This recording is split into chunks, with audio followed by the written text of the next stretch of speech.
ஆண்டவரே, கண்களை மூடி ஜெபிப்போம். நல்ல தகப்பனே, இந்த அருமையான இந்த நிசப்தமான காலை வேலைக்காக உமக்கு நன்றி செலுத்துகிறேன். பரிசுத்த ஆவியானவரே, உம்மை தொழுது கொள்ள, பரிசுத்த ஆவியானோட பிரசன்னத்தை உணர்ந்து செயல்பட உம்மோட அபிஷேகம் எங்களை நடத்தும்படி இந்த நேரத்தை உம்மோட கரங்களை ஒப்பு கொடுத்து சோத்திரத்தோடும் கர்த்தர் என்னோட பேசுவீர் என்ற விசுவாசத்தோடும் உம்மோட சமூகத்தில் நிற்கிறோம். நீங்கள் பேசும் நாங்கள் கேட்கிறோம். இயேசு நாமத்தில் நல்ல பிதாவே, ஆமென். ஒரு 2-3 நிமிடம் தேவ சமூகத்தில் அபிஷேகத்தில் நிற்கும்படியாக கேட்கிறேன். பேசும்படியாக ராபா ஷிகபா தீராமா ஒரிமாலா தீரேபி சந்தன மாதா rabi சிங்காத்தூரு தீரேபி ஷிதனி மந்தோரோலபா. This is the time the Holy Spirit has to lead everyone. அம்மிய பேச தெரிந்தவர்கள் நாவுகளை திறந்து நாவுகளை திறந்து நாவுகளை திறந்து நாவுகளை திறந்து பாடல்கள் பாடும்போது அபிஷேகம் வேறு, நிற்கும் போது பிரசனம் வேறு. இந்த கால வேளையில் சபையில் தேவ பிரசனம் இறங்கும்படி ஓ ஓ ராபா ஏய் சத்துன மம்ம ஹந்தோ. Let the Holy Ghost move on this presence of the congregation. ஒரு பிரசனம் இறங்கட்டும். இதுவரைக்கும் பேச தெரியாதவர்கள் நாவுகளை கர்த்தர் தொடுவார். இந்த காலையில கர்த்தரோட வல்லமை இறங்குகிறது. கர்த்தரோட வல்லமை இறங்குகிறது. தாகத்தோடு கேள், தாகத்தோடு கேள். இந்த காலையில தேவன் ஆவியானவர் ஊற்றுகிறார். அரேபே சக திம்மம்ம ரோகதோரா திமெஹேதனி மசிஹல்லதுரா பரா சிஹந்தரலபா. Thank you Holy Spirit.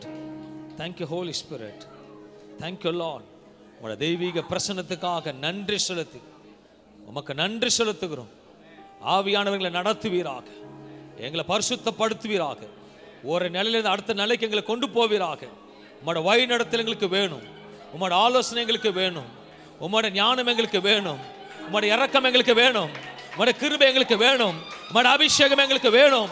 பிரசன்னத்தை ஊற்றுறோம், பிரசன்னத்தை ஊற்றுறோம். சிந்தின் கட்டு உடைக்கப்படுவதாக, நாவின் கட்டுகள் உடைக்கப்படுவதாக, கர்த்தரோட மகிமை இறங்குவதற்காக நன்றி நன்றி ஆண்டவர். Thank you Holy Spirit. அப்படியே பிரசன்னத்தில் உட்காருவோம். நல்ல தகப்பனே, உங்களோட பிரசன்னத்துக்காக நன்றி செலுத்துகிறேன். அன்பான தேவ பிள்ளைகள், இந்த காலை வேளையில் உங்களை சந்திப்பது மிகவும் மகிழ்ச்சி அடைகிறேன்.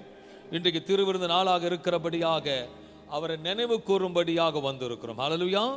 இந்த நாளில் இயேசுவை போல மாற வேண்டும் என்பதற்காக இயேசு நமக்கு சில சந்தர்ப்பங்களை கொடுக்கின்றார் நாம் மாறுவதற்கு. ஹல்லேலூயா. ஒரு transformation. Today is a day of transformation. ஏதாவது நம்மளை மாற்றிக்கொள்கிறது. அனைத்து காரியத்தையும் இன்றைக்கு தேவனுடைய சமூகத்தில் ஒவ்வொரு வாரம் வருவது வேறு. ஆனால் இன்றைக்கு அவர் ரத்தத்தை பானம் பண்ண வந்திருக்கிறோம், அவர் சரீரத்தை எடுத்துக்கொள்ள வந்திருக்கிறோம். அதனால நமக்குள்ளாக இருக்கும் பொழுது இயேசு நிச்சயமாக நமக்கு ஒரு ஜீவாதிபதியா இருக்கிற அவர் சரீரத்தையும் அப்பத்தையுமான ஞானத்தோடு இந்த நாள் அதை விசேஷமாக புசிக்கும் பொழுது கர்த்தர் ஒரு மாறுதலை கொடுக்கணும் நம்பிக்கை. இன்றைக்கு தேவ செய்தியின் தலைப்பு மன்னிப்பு. ஹல்லேலூயா. மன்னிப்பு. சொல்லுங்களேன், மன்னிப்பு. ஏன் தேவன் ஒரு காரியத்தை தலைப்பு கொடுத்தாரானால் தான் எடுப்பன தவிர சுயமாக இதுவரைக்கும் ஒரு நான்கும் எடுத்தது கூட கர்த்தருக்கு முன்பாக. இதனால அவர் சொன்னார், மன்னிப்பு என்ற குறித்த காரியத்தில் பேச வேண்டும் என்று. மன்னிப்பு குறித்து வேதம் என்ன சொல்லுகிறது, என்ன கற்றுக் கொடுக்கிறது என்று இன்றைக்கு தியானிக்க போகிறோம். மன்னிப்பு என்ற சாரவம்சத்தை இன்றைக்கு பார்க்க போகிறோம். மன்னிப்பு என்றால் தியாக பண்ணுவது. தியாகம் இல்லை என்றால் மன்னிப்பு வராது. ஹல்லேலூயா. ஒரு மன்னிக்கிற தன்மை நமக்கு இருதயத்தில் இருக்கணும்னா என்ன இருக்கணும்னா தியாகத்தனம் இருக்கணும். எல்லாத்துக்கும் பொறுமை, நிதானம் எல்லாத்துக்கும் இருக்கும் போது தான் அந்த முழு மன்னிப்பு நம்ம இருதயத்தில் வரும். ஒரு சில ஆண்டுகள் முன்பாக ஒரு போதகர் சபை விசுவாசிகளுக்கு எல்லாருக்கும் ஒரு முன்கூட்டியே ஞாயிற்று சனிக்கிழமை இரவே ஒரு டன் உருளைக்கிழங்கு வாங்கி சபையில் வச்சுட்டாராம். எத்தனை டன்னு? 1 டன். அப்போ சபையில் சபை ஆரம்பிக்கும் பொழுது போதகர் சொன்னாராம், உங்களை தூஷணமாக பேசினவங்க, உங்களை குத்துனவங்க, உங்களை சபித்தவங்க, உன்னை வேண்டான்னு ஒதுக்குனவங்க, உன்னை நாசமாக போகணுன்னு சொன்னவங்க, உங்களை என்னென்னலாம் பேசினாங்களோ அவங்களுக்கு பேருக்கு ஏற்ற மாதிரி ஒரு உருளைக்கிழங்கு எடுத்துக்கொண்டு அவங்க பேரை எழுதி ஒரு பேக்கில் போட்டுக்கோன்னு சொன்னாராம். என்ன சொன்னாராம்? கொஞ்ச நேரத்தில் அந்த சபையில் இருக்கிறத 1 டன் உருளைக்கிழங்கு காலியும். எல்லாரும் எங்கள் மாமா, எங்கள் மச்சான், எங்கள் மாமி, எங்கள் அக்கா, சொந்தக்காரு, நண்பர் எல்லாரும் பேரும் எழுதி கவரில் போடுறாங்க. எதுக்குன்னா ஆண்டவர் சொல்கிறார், இந்தமாரி அவங்களுக்கு சொன்ன போதக சொன்னாங்க, இது எல்லாத்தையும் பேர் எழுதி கசப்போடு இருக்கீங்கன்னா அவங்க பேர்லாம் எழுதி போடுங்க, இன்றைக்கே கசப்பெல்லாம் ஆண்டவர் எடுத்து போடுற சமாதானத்தை உங்களுக்கு கொடுப்பாருன்னு சொன்னார்.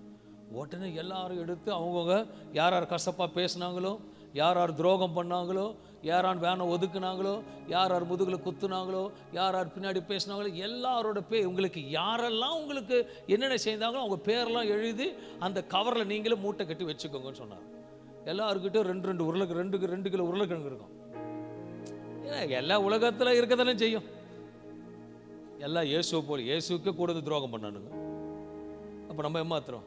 எல்லாரும் பேர் எழுதுறோம். எல்லாரும் எழுதி 2 கிலோ பேக் வச்சுக்கிட்டாங்க. நீங்களே வச்சுக்கோங்க, நான் போகும்போது ஜெபம் பண்ணி கொடுக்குறேன்னு அங்கே பாடுறேன். அது நினைச்சு முடியும் போது சொல்கிறேன். கர்த்தருக்கு ஸ்தோத்திரம் உண்டாவதாக. அன்பான தேவ பிள்ளைகளை, தேவ செய்திக்கு போவதற்கு முன்பாக வேதத்தில் இருந்த சில வசனங்களை மன்னிப்பதை குறித்து வேதம் என்ன சொல்லுகிறது காண்பிக்க விரும்புகிறேன். ஹல்லேலூயா. இப்போ அன்னைக்கு அவங்க கையில் எத்தனை கிலோ உருளைக்கிழங்கு இருக்கிற கையிலும் நம்பகிட்டே இன்னைக்கு ஒரு 100 கிலோ உருளைக்கிழங்கு இறக்கியிருக்கேன். எத்தனை கிலோ? 100 கிலோ உருளைக்கிழங்கு கம்மியாக இருக்கா? ஐயோ ஐயோ, அப்படியா? ஆவியான யார் மூலமா பேசுவார்? சரி, ஓகே, உங்கள் ஆசை எனக்கு எடுக்கணும். ஒரு 200 கிலோ உருளைக்கிழங்கு இறக்கி வச்சிருக்கேன். ஓகேங்களா? எடுத்துக்கோங்க. போகும்போது இப்பயே மனசில் என்னென்ன இருக்குதோ அவங்க பேர்லாம் எழுதி பேக்கில் வச்சுக்கோங்க. ஓகேங்களா? நாங்கள் பிரசங்கம் பண்ணும்போது எழுதுக்கோங்க. யாரும் கசப்பாக அவங்க பேரில் எழுதி வச்சுக்கோங்க. கர்த்தருக்கு ஸ்தோத்திரம் உண்டாவதாக. வேத வசனம் மன்னிப்பு குறித்து என்ன சொல்லுகிறது என்று அதை தியானித்து தேவ செய்தி கொண்டு போக விரும்புகிறேன். முதல் வார்த்தை இயேசுவினிடத்தில் வந்தது லூக்கா 23ஆம் அதிகாரம் 34வது வசனம். பிதாவே இவர்களுக்கு மன்னியும். அவர் முதல் வார்த்தை சொல்லுகிற இவர்களை மன்னியும், தாங்கள் செய்கிறது இன்னதென்று அறியாதிருக்கிறார்கள். சில நேரத்தில் நம்ம கூட அப்படிதான் செய்யணும், அறியாத செய்கிறோன்னு வாங்க. ஆனால் சில கோஷ்டிகள் அறிந்தே செய்யும். அல்லேலூயா. அறியாது இருக்கிறார் என்று இயேசு சொல்லுகிறார். இது முதல் வார்த்தையாக காணப்படுகிறது. மன்னிப்பு குறித்து 3 காரியங்கள் சொல்ல விரும்புகிறேன். கர்த்தர் மன்னிக்கிறவர். எல்லாம் சொல்லுங்களேன், கர்த்தர் மன்னிக்கிறவர். சபையே, கர்த்தர் மன்னிக்கிறவர். சபையே, கர்த்தர் மன்னிக்கிறவர். ஏன் இத்தனை ட்ரிப் நான் சொல்றேன்னா நீங்க சரியா சொல்லணும்னு அர்த்தம். அல்லேலூயா. சபையே, சபையே இல்லம்மா, கர்த்தர் மன்னிக்கிறவர். இரண்டாவது, கர்த்தர் மன்னித்தவர். நல்லா உற்சாகமா இருக்கும். அப்பதான் டீ வாங்கி கொடுப்பேன். கர்த்தருக்கு ஸ்தோத்திரம். மூன்றாவது, கர்த்தர் மன்னிப்பவர். 3 காரியம் சொல்லியிருக்கிறேன். கர்த்தர் மன்னிக்கிறவர். சொல்லுங்க. இதை வீடியோ யூடியூப்ல பாக்குறோம் கூட, சபையை இவ்வளவு ஸ்லோவா சொல்றது கேட்க கூடாதுல, நல்லா உற்சாகமா சொல்லணும். கர்த்தர் மன்னிக்கிறவர், கர்த்தர் மன்னித்தவர், கர்த்தர் மன்னிப்பவர். எல்லாத்துக்கும் கர்த்தர் வசனத்தை கொடுக்கிறார் நமக்கு. இதனால முதல் கர்த்தர் மன்னிக்கிறவர், அதாவது மன்னித்து மறுவாழ்வு கொடுக்கிறவர்.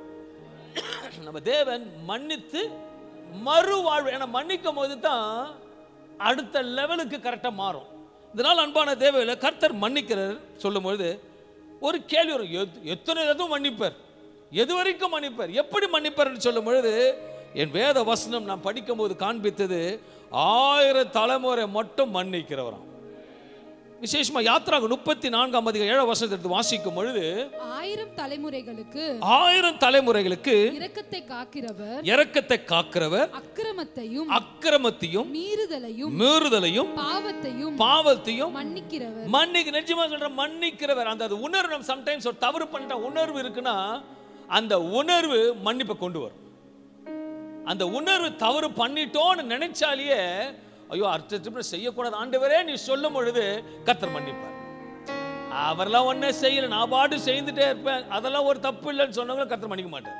அந்த உணர்வு இருக்கும் போது நிச்சயமாக என் தேவன் விசேஷமாக வேதம் சொல்றது 1000 தலைமுறைகளுக்கு இரக்கத்தை காக்கவரும், அக்கிரமத்தையும் மீறுதலையும் பாவத்தையும் மன்னிக்கிறவராக இருக்கிறார். தாவீது விதமாக சொல்கிறார், சங்கீதம் 86ஆம் அதிகாரம் 5வது வசனம் சொல்லுகிறது, ஆண்டவரே நீர் நல்லவரும் மன்னிக்கிறவரும் உம்மை நோக்கி கூப்பிடுகிற யாவர் மேலும் கிருபை மிகுந்தவருமாய் இருக்கிறீர். அவரை நோக்கி கூப்பிடும் போது நிச்சயமாக அவர் ரொம்ப நல்லவர், மன்னிக்கிறவரா இருக்கிறார். ஏசாயா தீர்க்க தரிசனத்தில் அவரை குறித்து சொல்லுகிறது, ஏசாயா 55ஆம் அதிகாரம் 7வது வசனம் சொல்லுகிறது, அவர் அவன் மேல் மனதுருகிறவர், அவர் நல்லவர் மாற்றமில்ல, மன்னிக்கிறவர் மாற்றமில்ல, நம் மீது மன உருகிறவரா இருக்கிறார். நம்முடைய தேவனிடத்திற்கே திரும்ப கடவுள். நாம் அவரிடத்துக்கு மறுபடியும் திரும்பும் பொழுது அவர் மன்னிக்கிறதற்கு தயை பெருத்திருக்கிறார். அவர் நமக்கு தயவு காட்டி மறுபடியும் மன்னித்து ஒரு கழுகு செட்டுக்குள் மறைப்பதை மறைத்து நம்மளை மன்னிக்கிற தேவனா இருக்கிறார். ஹல்லேலூயா. He is a supernatural God. If you turn back to the God, ஆண்டு சமூகத்தில் இன்றைக்கு வெகு தூரமா நீ போயிருந்தாலும் ஆண்டு சமூகத்தில் திரும்பும் பொழுது அவர் ஜெபத்தை கேட்கிற தேவனாக இருந்து உன்னை அனைத்து மன்னிக்கிற தேவனா இருக்கிறார். ஹல்லேலூயா. நான் என்ன ஷர்ட் போட்டிருக்கேன் உங்களால் சொல்ல முடியும். நான் என்ன பேண்ட் போட்டிருக்கேன், நான் என்ன பர்ஸ் கலர் வச்சு உங்களுக்கு சொல்ல முடியுமா? உள்ள இருக்கிறது அவருக்கு மட்டும்தான் தெரியும். இந்த மன்னிப்பு குறித்து பேசுறது தேவை செய்தி உங்களுக்கு அவருக்கு மட்டும்தான் தெரியும். இன்னைக்கு உங்களோட குறைகளை கிறிஸ்துவுக்குள்ள மாற்றுவதற்கு உங்களை மறுபடியும் அழைக்கிறாரு. உன்னை பரிசுத்தத்தில் நடத்தி மன்னிப்பு என்ற கிருபைகளை கொடுத்து நடத்த விரும்புகிறார். ஏனென்றால் அவர் மன்னிக்கிற தேவனா இருக்கிறார். மன்னிக்கும் பொழுது மன்னிக்கிறவர் மறுவாளிக்கிறதுனால சம்திங் உங்களிடத்தில் ஆழமா கர்த்தர் பேசுகிறார். அவர் ஏனென்றால் மன்னிக்கிற தேவனா இருக்கபடியாக நீ அவர் சமூகத்தில் சேரும் பொழுது கிருபையை பெற்று அவர் தாராளமான மகிமையாக நடத்தி உங்களை ஆசீர்வதிக்கிற தேவனா இருக்கிறார். தானியேல் 9:10 சொல்லுகிறது, எங்கள் தேவனாகிய ஆண்டவரிடத்தில் இரக்கங்களும் மன்னிப்புகளும் உண்டு. அவர் ரொம்ப நல்லவர், கிருபை நிறைந்தவர், மன்னிக்கிறவர். எப்படி இருக்க வசனம் சொல்லுது, இரக்கங்களும் மன்னிப்புகளும் உண்டு. ரொம்ப மனதுருக்கிற மாட்ட இரக்கங்களும் மன்னிப்புகளும் உண்டு. இந்த நாள்ல சொல்றேன், எல்லாத்தையும் மூட்டை கட்டி போடுங்க, கர்த்தர் நிச்சயமா உங்களை மன்னிப்பார். இன்றைக்கு மன்னிக்கிற இயேசு உங்களோட பேசிக் கொண்டிருக்கிறார். ஏனென்றால் 1 யோவான் 2ஆம் அதிகாரம் 2ஆம் வசனம் சொல்லுகிறது, நம்முடைய பாவங்களை நிவர்த்தி செய்கிற கிருபாதார பலி அவரே கிருபாதார பலி அவரே. நம்முடைய பாவங்களை மாத்திரமல்ல சர்வலோகத்தின் பாவங்களையும் நிவர்த்தி செய்கிற பலியா இருக்கிறார். எவ்வளவு அற்புதமான தேவனா இருக்கிறார். ஹல்லேலூயா.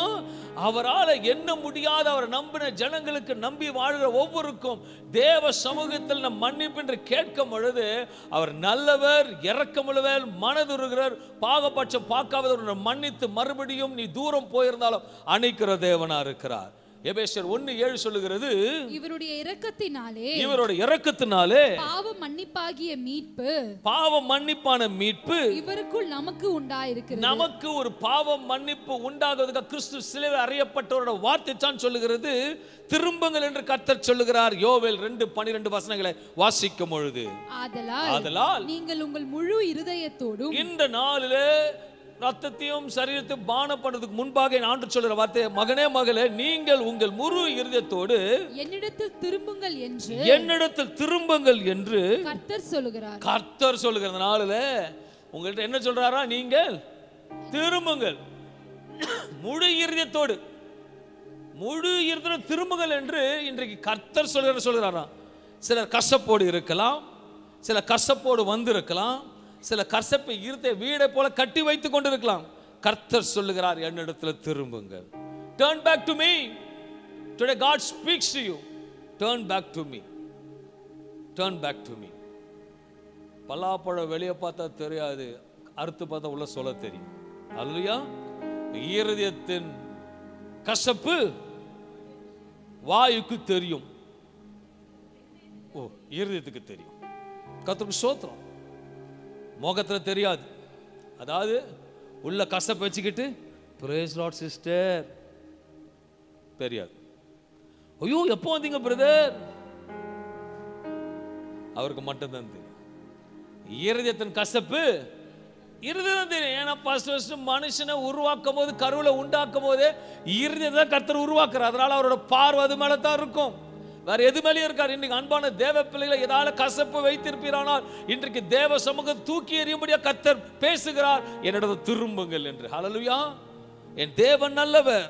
கர்த்தர் இரண்டாவது காரியத்தை சொல்ற, கர்த்தர் மன்னிக்கிறவர். இரண்டாவது என்ன சொன்னாரு? கர்த்தர் மன்னித்தவர். அவரப்பட்ட தேவன் தான் மன்னித்தவர் என்றால் மன திரும்ப செய்கிறவர் என்று அர்த்தம். ஹல்லேலூயா. மன்னிக்கிறவர் என்றால் மறுவாழ்வு கொடுக்கிறவர், மன்னித்தவர் என்றால் மன திரும்ப செய்தவர். இந்த நாளில் யோவான் 8ஆம் அதிகாரம் 1-11 வசனங்களை வாசிக்கும் போது அங்க விபச்சார பெண்ணை நோக்கி நீ போ, இனி பாவம் செய்யாதே என்று இயேசு சொல்லுகிற காரியத்தை பார்க்க முடியும்.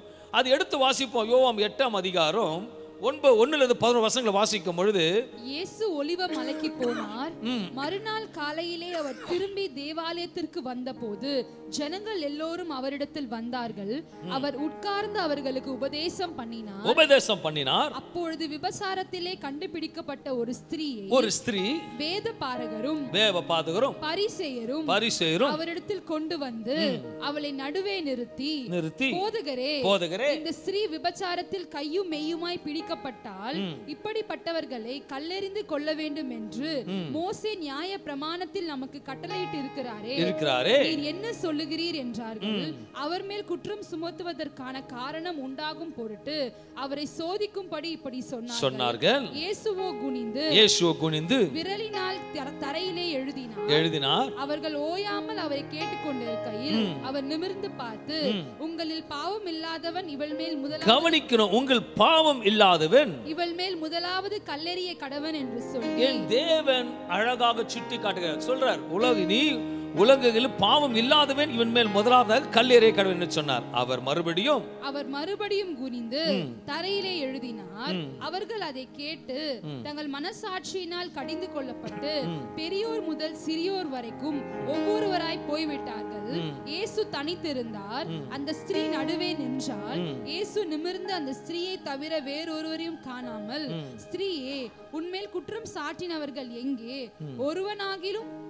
ஒருவனாகிலும் உன்னை ஆக்கினைக்குள்ளாக தீர்க்கவில்லையா என்றான். அதற்கு அவள், இல்லை ஆண்டவரே என்றாள். இயேசு அவளை நோக்கி, நானும் உன்னை ஆக்கினைக்குள்ளாக தீர்க்கிறதில்லை, நீ போ, இனி பாவம் செய்யாதே என்றார். எவ்வளவு அற்புதமான தேவன்! உலகத்தை சுத்திலும் நம் பாவத்தில் தான் ஜீவித்துக் கொண்டு இருக்கிறோம். சுத்தில என்ன இருக்கோ பாவம் தான் இருக்கு. ஆனால் அதன் மத்தியில கர்த்தர் நம்மளை பாதுகாவலா இருந்து நம் செய்கிற குற்றங்களை மீறுதலை மன்னித்து கிருபாதாரராக இருந்து நம்மளை வழிநடத்தி ஆசீர்வதிக்கிற தேவன் தான் இன்றைக்கு சொல்லுகிறார், உலகத்தை நீ பார்த்தால் கீழ் விழுந்து விடுவ, நீ என்ன நோக்கி பாருங்க. ஹல்லேலூயா. அவரை நோக்கி பார்த்து பிரகாசம் அடைந்தார் வேதவசனம் சொல்லுகிறது. உலகத்தார் ஒருவர் கல்லெறி வந்தாங்க, அவ்வளவு குறை சொன்னாங்க. ஆனா கல் எரின்னு சொன்ன ஆண்டு சொன்ன, இதுல பாவம் இல்லாதவன் கல் எரின்னு சொன்ன ஒருவனாங்க இல்ல, பிகாஸ் அவனும் பாவம் செய்திருக்கிறான். இன்னைக்கு அன்பான தேவ பிள்ளை, no man is perfect in this world, but we are being perfect through Jesus Christ. ஒருவனும் பரிசுத்தம் கிடையாது. ஆனா பரிசுத்தம் ஆக்குவதற்கு இயேசுவின் வழியாக ரத்தத்தின் மூலம் கழுவப்பட்டு அவரை சமூகத்தில் வைக்கும் பொழுது ஒவ்வொரு நாளும் அவர் திரு ரத்தம், வெளியேறப்பட்ட ரத்தம் நம்மளை பரிசுத்தப்படுத்தி கொண்டு. இதனால் அன்பான தேவ பிள்ளைகளே, ஒருவேளை இதுவரைக்கும் ஏதாவது செய்திருப்பீரானால் நீங்களும் கர்த்தர் மாற்ற அவர் சொல்லுகிறார், நீ போ, இனி அது பேசுகிறவர் இடத்துல கேட்கிறவர் இடத்துல புரிந்து கொள்ளும். கர்த்தர் சொல்லுகிறார், இனி பாவம் செய்யாது. என் தேவன் ஒரு மறுவாழ்வு கொடுக்கிற தேவனா இருக்கிறார். லூக்கா 7ஆம் அதிகாரம் 47-48 வசனங்களை வாசிக்கும், பாவியாக அங்க ஒரு பார்க்க ஒரு பெண் இயேசுவின் பாதங்களை கண்ணீரால் நனைத்து தன் தலை மயிரினால் துடைத்து அவருடைய பாதங்களை முத்தை செய்தால் அவளை நோக்கி சொல்லுகிற வார்த்தை, உன் பாவங்கள் மன்னிக்கப்பட்டது என்று. எத்தனை அற்புதமான தேவன்! இன்றைக்கு மன்னிப்பு குறித்து பேசுறவர், உன் பாவங்கள் இன்னைக்கு மன்னிக்கப்பட்டது என்று கர்த்தர் இன்றைக்கு சொல்லுவதற்காக தான் அழைத்து கொண்டு வந்தார். வெகு நாட்கள் ஆண்டவரே, என் இருதயம் அரித்து கொண்டிருக்கிறது, என் சிந்தை அரித்து கொண்டிருக்கிறது, நான் வேத வாசிக்கும் போது அரித்து கொண்டிருக்கிறது, ஐயோ நான் வெள்ளாடு போடும்போது அரித்து கொண்டிருக்கிறது, நான் செய்கிறது சரியா தவறான்னு தெரிய வேண்டும் புலம்பிக் கொண்டு இருக்கலாம். பார்க்கிறவர்களும் கர்த்தர் சொல்லுகிறார், இன்னைக்கு ஆண்டு சொல்லுகிறார், நீ உன்னை நேசித்தவர், அழகு செலுத்தவர், மன உறுதுகிறவர், உன்னை மேன்மை வைக்கிற சொல்ற, உன் பாவங்கள் மன்னிக்கப்பட்டது. Because his blood confesses all of his sins. அவர் சமூகத்தில் முழுமையாக வருவையானால் நம் பாவங்களை மன்னிக்கிற தேவனா இருக்கிறார். நம்ம சில காரியங்கள் ஆண்டுக்கு பிடிக்காத காரியத்தை செயல்பட தூக்கி எறியபடி கர்த்தர் கேட்டுக்கொண்டிருக்கிறார். மத்தேயு 9:2 சொல்லுகிறது, அங்க ஒரு திமிருவதுக்காரனுக்கு சொல்லுகிறார், உன் படுக்கை கடந்து திமிருவதுக்காரனை நோக்கி, மகனே திடங்கொள், உன் பாவங்கள் மன்னிக்கப்பட்டது என்று. அவங்களுக்கு எல்லாருக்குமே ஒரு மன திரும்புதல் கர்த்தர் சொல்லியிருக்கிறார். அந்த விபச்சார ஸ்திரீக்கு ஒரு மன திரும்புதல், இன்னொரு ஸ்திரீக்கு தலைமறுநாள் கழுவி பாதத்தை முட்டவளுக்கு ஒரு மன திரும்புதல், பல ஆண்டுகளாக படுத்திருந்தவனுக்கு ஒரு மன திரும்புதல். இன்னைக்கு இயேசு நோக்கி வந்திருக்கு. இன்னைக்கு ஆண்டவர் சொல்றாரு, உன் பாவங்கள் மன்னிக்கப்பட்டது. உன் பாவம் சிறிதா இருக்கட்டும் பெரிதா இருக்கட்டும். அப்போ நீங்க வெளியே போகும்போது எப்படி போவீங்க? இன்னைக்கு ஃப்ரெஷ்ஷா போவீங்க. ஃப்ரெஷ்ஷா போவீங்க. போகும்போது என்ன எடுத்து போவீங்க? ஜோரா சொல்லணும். என்ன எடுத்து போவீங்க? கேட்கலையே. நீங்க ஃப்ரெஷ் ஆயிட்டீங்க. போகும்போது என்ன எடுத்து போவீங்க? சிப்ஸ் போட இல்லை, உருளைக்கிழங்கு எடுத்துன்னு போகிறது உங்களோட வேலை. ஓகே, எல்லாரும் பேரை எழுதிடுங்க. ஒன்றும் சொல்லாமல் எழுதிக்கோங்க. ஆளாளுக்கு 10-20 உருளைக்கு கூட எடுத்துக்கோங்க, ஃப்ரீ. ஓகேவா? எல்லாரும் பேரும் இப்போ எனக்கு இருக்கு. ஓகே எக்ஸ், ஓகே, நான் ஒரு 10 உருளைக்கிழங்கு, நீங்களும் ஒரு 10-20 எல்லாத்துக்கும் எழுது. நானே உருளைக்கிழங்கு தேவையில்லை. கர்த்தருக்கு ஸ்தோத்திரம் உண்டாவதாக. எல்லா கர்த்தர் நாமத்தை மகிமையோடு சொல்ல எழுதி வைக்கும்போது கர்த்தர் பார்க்கும்போது மன்னிக்கும், பாவங்கள் மன்னிக்கப்படும் சொல்றார். மூன்றாவது காரியம் சொன்னேன், கர்த்தர் ஃபர்ஸ்ட் கர்த்தர் மன்னிக்கிறவர், இரண்டாவது மன்னித்தவர், மூன்றாவது மன்னித்தவர்னா நம்ம தேவ சமூகத்தில் அவர் திரு சாயில நம்ம சார்ந்து இருக்கும் போது நம்ம எப்படி இருக்கணுமோ எல்லாரையும் மன்னிக்கிறவராக இருக்கணும். அவர் மன்னிக்கிறவர், மன்னித்தவர், இப்போ மன்னிப்பவர். நம்ம இன்னைக்கு அந்த தேவ செய்தி கேட்க வந்திருக்கோம். மத்தேயு 18:21-22 சொல்லுகிறது, அப்பொழுது பேதுரு அவரிடத்தில் வந்து பேதுரு கேட்கிற ஒரு கேள்வியை பார்க்கும் பொழுது, ஆண்டவரே, என் சகோதரன் எனக்கு விரோதமாய் குற்றம் செய்து வந்தால் நான் எத்தனை தரம் மன்னிக்க வேண்டும்? 7 தரம் மட்டுமோ என்று கேட்டான். அதற்கு இயேசு 7 தரம் மாத்திரமல்ல, 7-70 தரம் மட்டும் என்று உனக்கு சொல்லுகிறேன் என்றார். 7-70 தரம் மன்னிக்கணும் கர்த்தர் சொல்றாரா? அல்லையா? நம்ம 10 தரம் மன்னிக்கிறோமா? நம்ம அது ஆண்டவருக்கு நீங்களும் ஒன்று தான், நமக்கு தேவையில்லை. ஓகே, நீங்களும் உருளைக்கிழங்கு எனக்குன்னா வந்தது. கர்த்தருக்கு ஸ்தோத்திரம். வார்த்தையை நல்லா கேட்போம், மன்னிக்கணும். நான் உண்மையை சொன்னேன், மன்னிங்க. ஆனாலும் மன்னிக்க ஏமாந்தவனு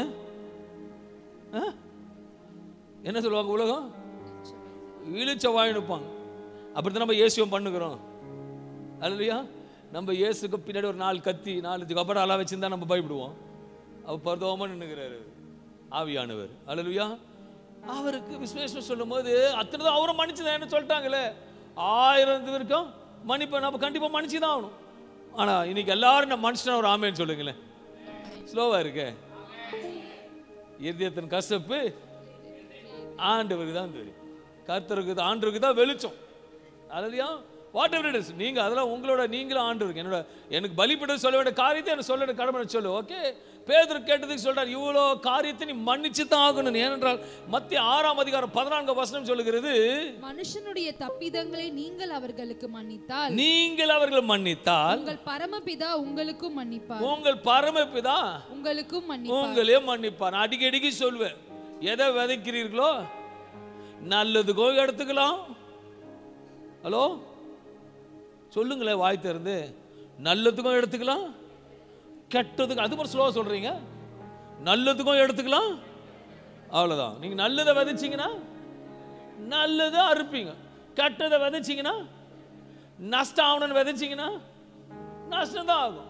கர்த்தர் சமூகத்தில் வந்தாச்சுன்னா கர்த்தரோட வார்த்தைக்கு மட்டும் கீழ்ப்படைஞ்சு செயல்படும் பொழுது கர்த்தர் நிச்சயமாக ஆசீர்வாதமாக வைப்பார். ஏன் தேவன் ரொம்ப நல்லவர். அன்பான தேவ பிள்ளைகளே, எபேசியர் 4:32 சொல்லுகிறது, கிறிஸ்துவுக்குள் தேவன் மன்னித்தது போல ஒருவருக்கொருவர் மன்னியுங்கள். அன்பான தேவ பிள்ளைகளே, அந்த போதகர் கொடுத்து அனுப்பினாராம் உருளைக்கிழங்கு கூட. எல்லாரும் பேர் எழுதி, ஒவ்வொரு குடும்பத்தில் ஒரு 20 பேர் எழுதிட்டேன். பாஸ்டர் நல்ல பேர் எழுதிட்டேன், நான் எல்லாரையும் மன்னிச்சிட்டேன் பாஸ்டர். ஓகே, சந்தோஷமா எடுத்துட்டு போங்க, அடுத்த திருவிருந்துக்கு திருப்பி நீங்க எடுத்துட்டு வாங்கன்னு சொன்னாராம். எதுக்கு? வீட்டுக்கு எடுத்துட்டு போங்க, தோல்லையே மாட்டிக்கோங்க அந்த உருளைக்கிழங்கு. டெய்லி அதில் தான் நீங்கள் ஆஃபீஸ் போகணும், அதில் தான் வீட்டுக்கு வரணும். படுக்கும் போது பெட்டு பக்கத்தில் வச்சுக்கோங்க, கரெக்டாக போங்க, போயிட்டு வாங்கணும். அடுத்த வாரம் வராங்களாம். அடுத்த வாரம் வரத்துக்கு கூச்சமாக தான் உள்ள வந்து அந்த மூட்டை தூக்கினது. ஏன் சொல்லுங்க? நாத்தம் தாங்க முடியலையாம், அழுகி போயிடுச்சான், நாத்தம் அடிக்குதான். அப்ப அதே உருளைக்கிழங்கு உள்ள இருக்கு. அல்லையா? அன்னைக்கு எத்தனை வந்து பையில உருளைக்கிழங்கு இல்லை, உள்ள இருக்கு அந்த உருளைக்கிழங்கு. அன்பான தேவ பிள்ளை, இன்னைக்கு சொல்றாரு ஆண்டவரே, மன்னிப்பு உதறல் இருக்க கூடாது, இருதயத்துல மன்னிச்சிட்டியா மன்னிச்சிடு. கர்த்தர் சமூகத்தில் முழுமையா மன்னிக்கணும். உண்மையா சொல்ற அன்பான தேவ வேதத்தில் சொல்லும் போது பிறரை மன்னிக்க வேண்டுமா? கொலேசியர் 3:13 சொல்லுகிறது, கிறிஸ்து உங்களுக்கு மன்னித்தது போல ஒருவருக்கு ஒருவர் மன்னியுங்கள். நம்ம ஒருவருக்கு மன்னிக்கணும் வேத வசனம் தெளிவாக சொல்லுகிறது. ஏன்னா அவர் மன்னிக்கிறவர், மன்னித்தவர், மன்னிப்பவர். அவர் தலை எப்படி இருக்கோ வாழும் அப்படிதான் இருக்கணும். நம்ம இஷ்டத்தின்படி செய்யக்கூடாது. உன்னோட கடமை மன்னிச்சிடு. அவங்க எப்படி வேணா போட்டோம், நமக்கு தேவையில்லாத காரியம். ஏனென்றால் இன்றைக்கு ஆண்டவர் சொல்லுகிறார், நீங்க யார் அதிகமாக மன்னிக்க முடியாமல் உள்ளத்துக்குள் கசப்பு வெறுப்பியும் வைத்து கொண்டு கஷ்டப்பட்டு கொண்டு இருப்பீரானால், வேதம் சொல்லு, இயேசு எப்படி உங்களை மன்னித்தாரோ அதே போல மற்றவங்க மன்னிக்க வேண்டும் என்று வேதவசனம் சொல்லுகிறது. முதலாவதாக கணவன் மனைவி, மாமியார் மாமனார், மருமகன் மருமகள், நண்பர்கள் உறவினர்கள் எல்லாருக்குள்ளேயும் ஒரு பிரச்சனைகள் காணப்பட்டாலும் அதை சீர்படுவதற்கு ஒரு சிம்பிள் ஒரு மன்னிப்பு மன்னிச்சா ஒரு சமாதானமா இருக்கும். ஆனா இந்த உலகத்துல அந்த நான் என்ற ஒரு காரியம் இருக்கும்னா மன்னிப்பு வராது. ஒரு நாள் உங்கள் எல்லாருக்கும் ஒரு நாள் ஒரு பிக்னிக் பண்ணி வீட்டுன்னு போலான்னு இருக்கு. பிக்னிக் ஓகே, கரெக்டாக ஒரு காலையில் 10 மணிக்கு போயிட்டு 2 மணிக்கெல்லாம் வந்துடலாம். அங்கே போயிட்டு வந்தீங்கனாலேயே உங்கள் கண்கள் திறக்கப்பட்டுரும். நம்ம அங்கே போய் ஒரு சின்ன ஒரு கூட்டம் வச்சு நல்லா பாட்டு பாடி துதிச்சுட்டு போயிட்டு வெளியே வந்து உங்களுக்கு டின்னர் லஞ்செலாம் வாங்கி கொடுத்துருவேன். ஓகேங்களா? வரவங்க ஒரு ஆமேன்னு சொல்லுங்களேன். நல்லா ஒரு சந்தோஷமாக போயிட்டு எங்கன்னு கேட்க மாட்டீங்களா? கேளுங்க. பார்த்து சகோதரர் கேட்குறாரு, எங்கள் பரவாயில்ல வாய் திறந்து கேட்கணும். நல்லா ஜாலியாக ஒரு நாள் போயிட்டு நம்மளை ஆண்டோட சமூகத்து உலகத்தை குறித்து காத்துனேன். ஓகேங்களா? கேளுங்களேன். எங்கன்னு கல்றைக்கு. அல்லையா? எங்க கல்றைக்கு ஒரு நாள் இட்டு போயிட்டு நேற்று கூட அடக்காரத்துக்கு போயிருந்தேன். பார்க்கும் பொழுது அப்போ சப்ஜெக்ட் எடுத்துனுக்கிறேன், அதுக்குள்ள அடக்காரம் வச்சு போயிட்டு வந்துட்டேன். இதுதான் மன்னிப்புன்னு சொல்றாரோ. கடைசியில் எங்க வருது? இங்கே தான். கடைசி அழுத்தம் பொட்டி மூடுற வரைக்கும் தான். அதோட அவ்வளோதான். அதோட எதுக்கு மூடுறாங்க, எதுக்கு போடுறாங்க, எந்தெந்த மண் எப்படி போடுறாங்க, அவர் மேலே முகத்தில் போடக்கூடாது தெரியுது. அன்றைக்கி ஏற்கனவே சொல்லியிருக்கேன். போ, ஒரு வாட்டி உங்களை ஒரு பிக்னிக் அங்கே இட்டு போயிட்டு வச்சுக்கோங்களேன், அதுக்கு மேலே எதுக்கு நீங்கள் ஆசைப்பட மாட்டீங்க. நீங்களே எப்போ போகிறீங்கன்னா அந்த கல்ற திருநாள் சொல்ல போயிட்டு வரீங்க, இல்லை மாமா மச்சான் சொந்தக்கார மாமா அக்கா தம்பி யாரும் இறந்துட்டாங்கன்னா அப்போ போயிட்டு மண்ணை போட்டு வரீங்க. அது கூட போகிறது எப்போ கரெக்ட் டைம் போவீங்க, அப்படி போட்டு வந்துடுவீங்க. ஆனால் ஒரு மணி நேரம் அங்கே பைபிளை வாசிட்டு உட்காந்து நினச்சிக்கோங்களேன், சிந்தெல்லாம் கட்டப்பட்டு உள்ள உடைக்கப்பட்டுச்சு. இதுதான் மனுஷனோட லைஃபா அப்படின்னு வந்துடுவேன். சீரியஸ். ஆனால் அந்த வாழற கொஞ்ச காலத்தில் 100 கிராம் மூளையும் 100 கிராம் இருதயமும் பண்ணுற பாடுனால எத்தனை கசப்பு. அல்லேலூயா. ஸோ இப்போ கேட்குறேன், யாருன்னா வரீங்களா? பிக்னிக் போகலாமா? போகலாமா? கற்றுக்கு போகலாம். பார்த்தீங்களா? சீரியஸ். அப்படியே எடுத்துக்கொள்ள போயிடலாம். கர்த்தருக்கு ஸ்தோத்திரம். வீடுகள் அப்படியே விட்டு போயிட்டே இருக்கும். என் தேவன் எதுக்கு சொல்கிறேன்னா, அந்த இடத்துக்கு போகும் பொழுது உடைக்கப்பட்டு ஒன்றுமே இல்லை. இந்த மாதமே 2 அடக்காரதனை, 2 தானே பிரதர்? ஒரு அடக்காரதனைக்கு போகிறேன், நின்றுட்டு இருக்கு, மண்டை மயிரெல்லாம் கால் கீழே கிடக்குது. ஒரு மனுஷனை இருக்கும்போது என்ன ஸ்டைல் பண்ணுறாங்க, ஆனால் கால் கிழக்குது மயிர். அந்த இடத்துக்கு இன்னொரு மரம் நேரத்துக்கு போனேன் எலும்பு துண்டாக கிடக்குது. ஒரு மனுஷனோட வாழ்க்கை இவ்வளோ தான். ஆனால் அதுக்குள்ள என்ன ஜோரா சொல்லுங்களேன், என்ன என்ன ஸ்லோ, அது என்ன என்ன ஒரு ஆட்டம். ஒரு நாள் உங்களை பிக்னிக் அங்கே இட்டு போயிட்டு வந்தேன்னு வச்சுக்கோங்களேன், வேதம் சொல்லு, தானே தாழ்த்துக்கிறவன் உயர்த்தப்படுவான். உயர்த்தப்படுவான்னு சொன்ன உலக எக்ஸ்பிரஷன் உங்க பேரை எழுதி வைக்க மாட்டார். பரலோகத்தில் ஒரு வீடு கொடுப்பார். இதுக்கு மேல ஒரு நித்தியத்தில் ஒரு இடம் இருக்கு. நிறைய பேருக்கு தெரிய மாட்டேது. கர்த்தருக்குள்ள போனாதான் தெரியும். அது கர்த்தருக்குள்ள வேதத்தை வாசி இருக்குமா பிடிக்குமா தெரியும். ஏன் என்று சொல்லும் பொழுது, சில சமயத்தில் சொல்லும் போது நான் ருசித்தை பார்த்தவன் சொல்றேன். ஏன்னா கர்த்தர் வரும் காரியத்தை வெளிப்படுத்தி கொடுக்கிறார். இந்த நித்தியத்துக்காக சந்தோஷப்படுங்க, நித்தியத்துக்காக போராடு, நித்தியத்துக்காக வாய் நடத்தும் பொழுது அந்த மன்னிப்பு உன்னை பரலோகத்துக்கு கொண்டு போகும். அல்லது விசுவாசம் ஆமேன்னு சொல்லுங்களேன். இப்படி நாள் அன்பான தேவ பிள்ளைகளை ஏன் சொல்றேன்னா, ஒவ்வொரு காரியத்தை இந்த நாளை சொல்றேன், இயேசு உங்களை ஒருபோதும் கைவிட மாட்டார். இது தீர்க்கதரிசனமா சொல்றாரு, உன்னை கைவிட மாட்டார். உன்னை கைவிட மாட்டேன், உன்னை கைவிட மாட்டேன், உன்னை கைவிட மாட்டேன். மனுஷனோட கைவிடுவான், நான் உன்னை கைவிட மாட்டேன். சீரியஸ் சொல்றேன், மனுஷனோட கைவிட மாட்டார். எழுதி வச்சுக்கோங்க. ஓகே, 4வது மாசம் ஒரு பெஸ்ட், ஒரு மகிமையான காரியம் சம்பவிக்கும். ஆமென் சொல்லுங்க. கர்த்தருக்கு ஸ்தோத்திரம். நான் இதை தைரியமா சொல்ல முடியும், ஏன்னா என் தேவன் சொல்லுகிறத செய்கிற தேவன். போன வாரத்தில் ஒரு நம்ம சபையை சார்ந்தவங்க, அவங்க மகனுக்கு ஒரு மகன் திருமணத்துக்கு நிச்சயம் ஆயிடுச்சு. கர்த்தருக்கு ஸ்தோத்திரம் வந்துட்டாங்க. கர்த்தருக்கு ஸ்தோத்திரம் வந்து நிச்சயத்துக்கு கூப்பிட்டாங்க. அவங்க வந்து ஆக்சுவலாக நமக்கு ரொம்ப சுவிசேஷ கூட்டத்தில் கூட இருக்கிறதுனால நம்மளோட உறவு ஐக்கியம் அதிகமாக எங்களோட வச்சுப்பாங்க. வேற கிளையை சார்ந்திருந்தாலும் வேறு தலை இங்கேருந்து தான் போகும். இங்கேருந்தா ஒரு ஆலோசனை கேட்பான். அப்படி நீங்கள் தான் வரணும், நீங்கள் தான் தேவை செய்து கூட ஆரம்பிச்சு. சரி ஓகே, நானும் போயிட்டு ஒரு ஆசிரியர் அங்கே போனோம். எல்லாம் சீனியர் சிட்டிசனுங்க, எல்லாம் லுத்ரன் தலை, சிஎஸ்ஐ, சிபிஎம், எல்லாம் பெரிய பெரிய எல்லாம் வேத அலைஞ்சராக இருக்காங்க. சரி அங்கே போயிட்டு ஆண்டவர் சத்தியத்தை சொல்லி ஜெபம் பண்ணி முடிச்சு. அப்போ சகோதரி வந்து ஒரு சாட்சி சொன்னாங்க. நான் கூட எதிர்பார்க்கல. அது என்ன சொன்னாங்கன்னா, பல ஆண்டுகளுக்கு முன்பாக என் மகனுக்கு கை வச்சு ஜெபம் பண்ணார். ஜெபம் பண்ணிட்டு, உங்களுக்கு பொண்ணு பார்க்கும் பொழுது அந்த பொண்ணு தான் அமையும், அந்த பொண்ணு க்ரீன் சாரி கட்டியிருக்கோன்னு சொன்னார். ஆனால் நான் பொண்ணு பார்த்து ஃபிக்ஸ் பண்ணும்போது அந்த பொண்ணு க்ரீன் சாரி கட்டியிருந்தது சொன்னாங்க. அது ஒரு அடையாளமாக இருந்துச்சு. அது விசுவாசம் ஆமேன்னு சொல்லுங்களேன்.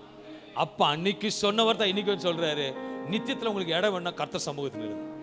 கர்த்தர் நிச்சயமான உங்களை ஆண்டவர் கொண்டு போக போறாரு.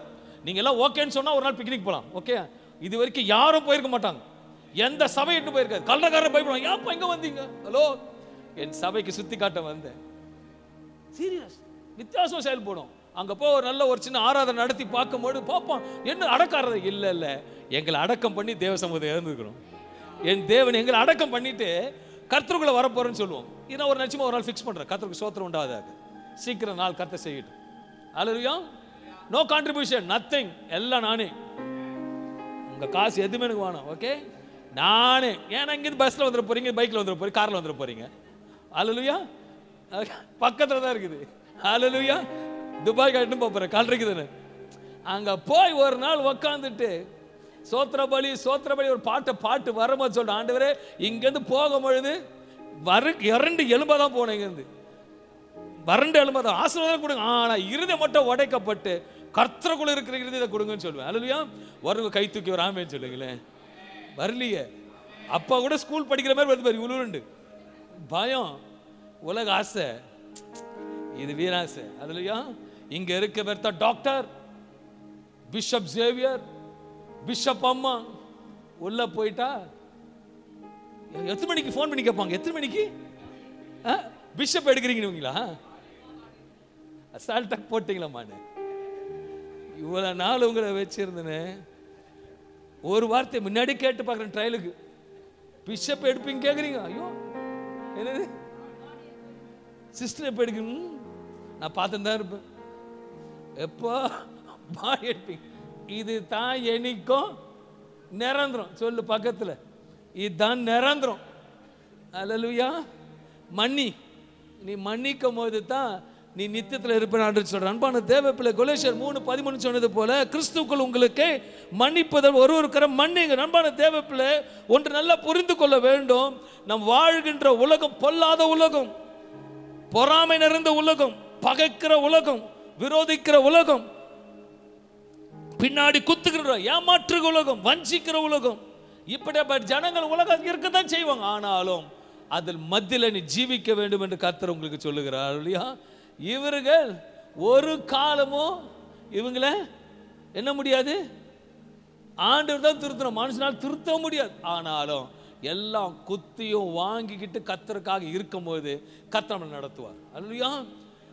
நான் நிறைய எக்ஸ்பீரியன்ஸ் பண்ணியிருக்கேன். நான் நண்பர்களோட சொந்தம் பந்தம் எல்லாரையும் பார்த்துட்டு தான் நான் ஒன்று லாஸ்ட் சொல்லிட்டேன், ஆண்டவரே நீங்கள் மட்டும்தான் உண்மையானவர். நேற்று கூட கல்லறை போகும்போது தான் சொன்னேன், ஆண்டவரே நீங்கள் மட்டும்தான் உண்மையானவர், நீங்கள் மட்டும்தான் ரொம்ப நல்லவர்னு சொல்லிட்டு வந்தேன்ட்டு. ஏன்னா அவர் தான் ரொம்ப உண்மை உள்ளவராக இருக்கிறார். மற்ற மாம்சம் எல்லாம் ஃப்ளஷ், எல்லாம் சும்மா வாயில தான் சொல்லுவாங்க. நான் பார்த்துருக்கேன். அந்த அனுபவ ரீதியாக வாழ்க்கையை உங்களுக்கு சொல்ல விரும்புகிறேன். கர்த்தரை மட்டும் நோக்கி பாருங்க, இருதயத்தில் மன்னிங்க, கர்த்தர் நிச்சயமா உங்களை வழி நடத்தி சமாதானத்தை நித்தியத்தில் நடத்துகிறது. இப்படிப்பட்ட மன்னிப்பு காரியங்களை செய்யும் பொழுது முதலாவதாக சொல்லும் பொழுது வருத்தம் வரும். ஒரு யாரோ உங்களுக்கு என்ன பண்ண வருத்தம் வரும். அந்த வருத்தம் கொஞ்ச நாள் போனா வெறுப்பா மாறும். அந்த வெறுப்பு நெக்ஸ்ட் கசப்பா மாறும். அன்பான தேவ பிள்ளை, இன்னைக்கு கசப்பான காரியங்களை தூக்கி எரியும்படி கர்த்தர் சமூகத்தில் வந்து கேட்டு ரோமர் 5:5 சொல்லுகிறது, மேலும் நமக்கு அருளப்பட்ட பரிசுத்த ஆவியினாலே தேவ அன்பு நம்முடைய இருதயங்களில் ஊற்றப்பட்டிருக்கிறபடியால் அந்த நம்பிக்கை நம்மை வெட்கப்படுத்த. அன்பான தேவ பிள்ளை, 3 காரியங்களை இன்றைக்கு பார்க்கிறோம். மன்னிக்கிற தேவன். சங்கீதம் 86:5 சொன்னது, ஆண்டவர் நீர் நல்லவரும் மன்னிக்கிறோம், உம்மை நோக்கி கூப்பிட யாவர் மேலும் கிருபை மிகுந்தவராக இருக்கிற என்று வேதவசனம் சொன்னபடியாக முதலாவதாக பார்த்தது அவர் மன்னிக்கிறவர். கர்த்தர் இன்றைக்கு உங்கள் நிச்சயமாக மன்னித்து மறுவாழ்வு கொடுக்கிறவரா இருக்கிறார். இரண்டாவது காரியம், உங்கள் பாவங்களே மன்னித்து மன திரும்ப செய்கிறார். ஏனால் யோவேல் 2:2 சொல்லுகிறது, உங்கள் முழு இருதயத்தோடு திரும்புங்கள் கர்த்தர் சொல்லுகிறார். மூன்றாவது காரியம் பார்க்கும்போது, உங்களை மன்னிக்க சொன்னவர். கொலோசியர் 3:13 சொன்னது போல, கிறிஸ்துக்குள் உங்களை மன்னித்தது போல ஒருவருக்கொருவர் மன்னிக்க. இன்றைக்கு இந்த தேவ செய்தி தாய் தகப்பன்மார்களுக்கும் பிள்ளைகளுக்கும் பிரயோஜனமா காணப்படும் என்று விசுவாசம் நம்பி ஒரு காரியத்தை கர்த்தர் சொல்ல விரும்புகிறார். அன்பான தேவ பிள்ளைகளை, அன்பையும் மன்னிப்பையும் குறித்து இயேசு ஒரு ஓமையை சொல்லுகிறார். அந்த ஓமை அனைவருக்கும் தெரியும். அந்த ஓமை இன்னைக்கு நிச்சயமாக சபையாருக்கும் பார்க்கிற யாவருக்கும் பிரயோஜனமா இருக்கும் என்று கர்த்தர் ஏவுதலின்படி சொல்லுகிறபடி நன்றி செலுத்துகிறேன்.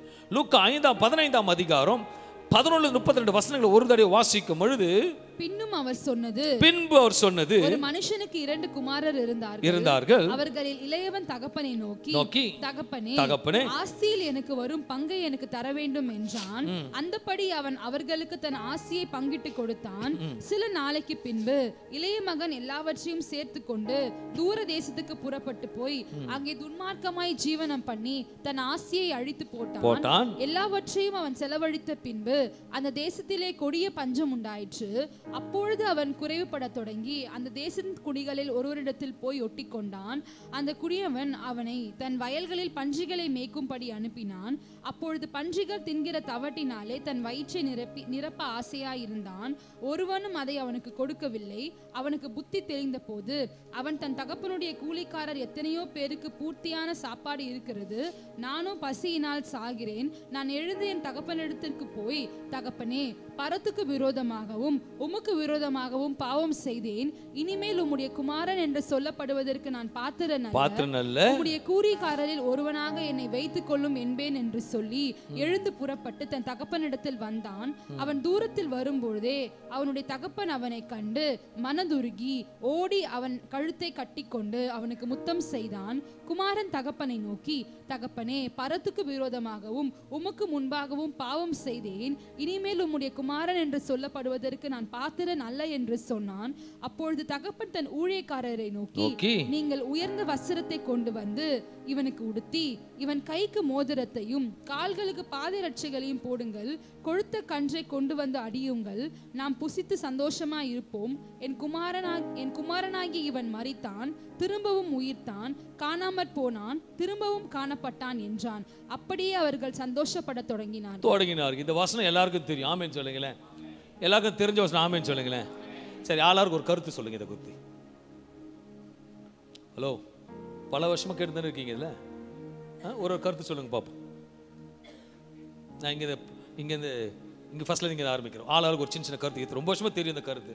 இயேசு ஒரு ஓமை சொன்னார்னா, நம்ம ஒரு ஓமை சொல்லத்துல ஒரு ஆழம் இருக்குன்னா, இயேசுவே ஒரு ஓமை சொல்றாருன்னா அப்போ உள்ளுக்குள்ள எவ்வளோ ஆழம் இருக்கும் யோசிக்கணும். நம்மளுக்கு தெரிஞ்சது, அப்பா இருந்தாரு, பசங்க 2 பேர் இருந்தாங்க, சொத்து பிரித்து கொடுத்தாரு, ஓடி போயிட்டான், கெட்டு போயிட்டான், பண்ணிக்கு கிடச்சது கடைசியாக வந்து கிடச்சிது, திருப்பி வந்தான், அப்பா சேர்த்துக்கிட்டாரு, அவனுக்கு ராஜராசத்தை கொடுத்தாரு, மோதத்தை கொடுத்தாரு, பேட்டா செருப்பு வாங்கி கொடுத்தாரு, ஆட்டுக்கு பிரியாணி அடிச்சு கொடுத்தாரு, எல்லாரும் சந்தோஷப்பட்டோம். இதானே? இன்னும் வேற எதாவது கொஞ்சம் யோசிப்பேன். நல்லா புரிஞ்சுக்கங்களேன். நம்ம மூளைக்கு வேலை கொடுக்கணும். இந்த வார்த்தை கொஞ்சம் உங்களுக்கு தெரியும். நல்லா வசனம் ஃபுல்லாக ஏதாவது ஒரு சொல்லுங்களேன். மன்னிப்பு, ஓகே, அதான் அது பிக்சரில் வந்துருச்சு. இப்போ வேற எதனா கருத்து எதனா சொல்லுங்க, ஏதாவது சொல்லுங்க உங்களுக்கு தெரிஞ்சது. முதல்ல கீழ்ப்படியாமல் அதில் இருக்கு. ரெண்டாவது குட். எங்க சுத்தினாலும் எல்லாம் கேட்டுங்க, மெசேஜ் எல்லாருக்கும் வருது அவங்க கிட்ட. எங்க சுத்தினாலும் அங்கதான் வரணும். அடுத்தது யாரும் சொல்லுங்க. நான் மெசேஜ் நான் கொஞ்சம் தான் வந்திருக்கேன். இப்போ நீங்கள் தான் மெசேஜ் கேட்டுக்கிறீங்களா? பல சொல்லுங்க. அடுத்த ஆளாளுக்கு ஒன்று சொல்லுங்க. யாரும் பேசுறீங்க? எனக்கு மூஞ்சி தெரியல. மனம் திரும்புதல். ஓகே, மனம் திரும்புதல். கீழ்ப்படைஞ்சா மனம் திரும்பி வரோம். அடுத்தது வசனம் அழகாக படிச்சீங்க, பல வருஷமா பைபிளை தூக்குறீங்க, நானும் ஸ்டோரியை சொல்லிட்டேன். சொல்லுங்க. உணரப்பட்டான். ஓகே, உணரப்பட்டான். மெசேஜ் எல்லாம் வருதுங்க. அப்போ உணரப்படுங்க. பரவாயில்ல, 11 எனக்கு வந்துச்சு, 12 கூட okay, no problem. Okay, door lock. தகப்பன் மகன் மீது வைத்த அன்பு. ஓகே.